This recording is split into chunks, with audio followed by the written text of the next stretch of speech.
Assalamualaikum warahmatullahi wabarakatuh.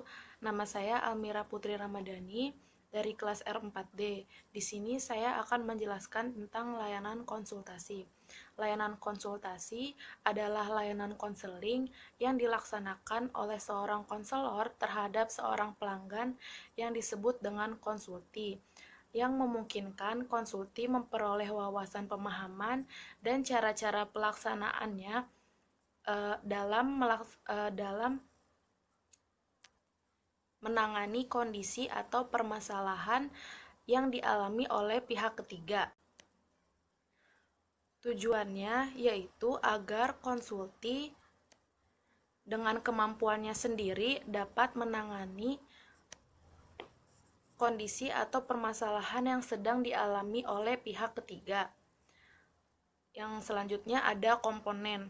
Komponen itu yang pertama ada konselor. Konselor itu tenaga ahli konseling yang memiliki kewenangan melakukan pelayanan konseling terhadap bidang dan tugasnya.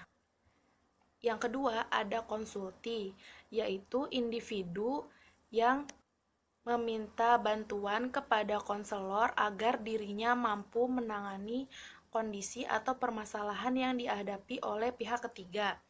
Yang ketiga ada pihak ketiga itu sendiri, yaitu individu yang permasalahan atau kondisinya dipersoalkan oleh konsulti. Selanjutnya ada asas layanan BK. Yang pertama ada asas kerahasiaan. Kerahasiaan konsulti dan pihak ketiga, hal-hal yang menyangkut diri dan masalah mereka dirahasiakan oleh konselor. Yang kedua, ada kesukarelaan. Dengan jaminan untuk terjaganya rahasia konsulti dan pihak ketiga itu, konsulti diharapkan bersikap sukarela dengan datang sendiri kepada konselor untuk melakukan konsultasi. Yang ketiga, keputusan diambil sendiri oleh konsulti. Yang keempat, kemandirian. Dengan maksud agar konsulti mandiri dengan keputusan yang telah diambilnya itu. Selanjutnya ada pendekatan dan teknik. Tugas konselor sebagai pihak pertama dalam layanan konsultasi tertuju pada dua pihak.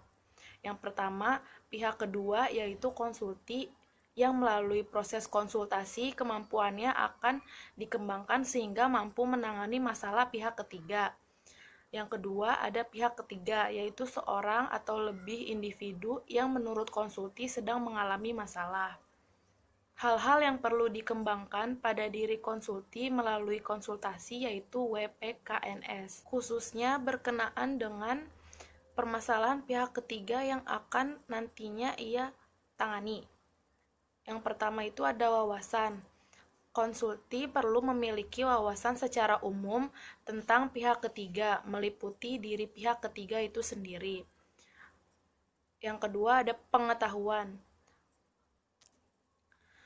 Konsulti perlu memiliki pengetahuan yang cukup memadai tentang hal-hal spesifik berkenaan dengan kaitan antara diri pihak ketiga. Yang ketiga ada keterampilan. Untuk menangani permasalahan pihak ketiga, konsulti memerlukan sejumlah keterampilan. Keterampilan ini secara spesifik disesuaikan dengan permasalahan yang dialami oleh pihak ketiga. Yang keempat ada nilai. Nilai-nilai yang perlu dikembangkan pada diri konsulti meliputi nilai-nilai kemanusiaan, nilai-nilai sosial dan moral. Nilai-nilai tersebut khususnya berkenaan dengan permasalahan yang dialami oleh pihak ketiga. Yang kelima ada sikap. Bagaimana konsulti menyikapi diri pihak ketiga dan permasalahannya.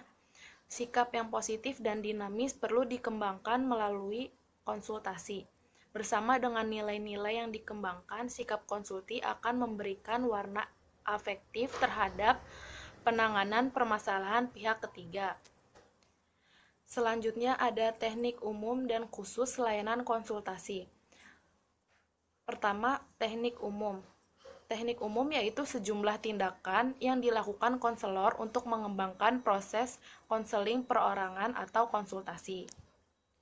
Teknik-teknik ini dimulai dari menerima klien, mengatur posisi duduk, mengadakan penstrukturan, mengadakan analisis dan diskusi tentang permasalahan yang dihadapi sampai dengan mengadakan penilaian dan laporan. Yang kedua ada teknik khusus. Teknik khusus dimaksudkan untuk mengubah tingkah laku klien atau konsulti, khususnya berkenaan dengan masalah yang dialami. Selanjutnya ada waktu dan tempat. Sebagaimana dalam pelaksanaan konseling perorangan, waktu dan tempat pelaksanaan layanan konsultasi sangat tergantung pada kesepakatan antara konselor dan konsulti.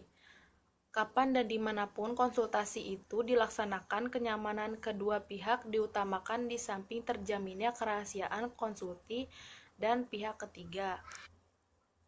Yang terakhir ada operasionalisasi layanan konsultasi.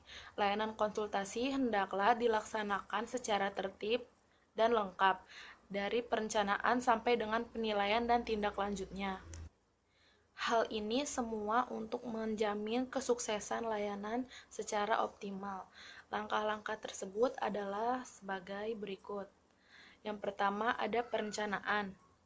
Perencanaan itu mengidentifikasi konsulti, mengatur pertemuan, menetapkan fasilitas layanan, dan menyiapkan kelengkapan administrasi. Yang kedua ada pelaksanaan. Pelaksanaan itu menerima konsulti, menyelenggarakan penstrukturan konsultasi, membahas masalah yang dibawa konsulti berkenaan dengan pihak ketiga, dan mendorong melatih konsulti untuk mampu menangani masalah yang dialami pihak ketiga. Yang ketiga ada evaluasi. Evaluasi melakukan evaluasi jangka pendek tentang keterlaksanaan hasil konsultasi. Yang keempat ada analisis hasil konsultasi, menafsirkan hasil evaluasi dalam kaitannya dengan diri dan pihak ketiga dan konsulti sendiri. Yang kelima ada tindak lanjut, konsultasi lanjutan dengan konsulti untuk membicarakan hasil evaluasi serta menentukan arah dan kegiatan lebih lanjut. Yang terakhir ada laporan, membicarakan dengan konsulti tentang laporan yang diperlukan oleh konsulti dan mendokumentasikan laporan layanan konsultasi.